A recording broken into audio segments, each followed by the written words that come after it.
Good morning Luzon, Visayas, and Mindanao. Mayong buntag mga paps no.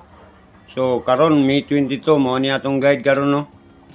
So update sa result gapon no, 2 PM 649, 5 PM 638 no. So nakatiyam-tiyam ta ni ana kanang 638 ato 386 ato. So congrats sa nakadaog hapon sa 5 PM ro no. So karon kani mo ni atong guide mga paps no. Gani, hinaot nga makatiyam-tiyam niya, katiyam-tiyam taon niya ni. Sa 2 PM up to 9 PM ro, no? Muna siya, si guide 1, guide 2, iska, double, triple all ha. Pag triple all gyud. 0, maintain, pabuhagay, QP. So, kanila atong guide mga paps karong buntaga. Tama nun niyang 9 PM. So, pa-subscribe lang po ko, dayon pa-like, pa-share na po sa atong live o mayong buntag sa tananaw. Daghang salamat.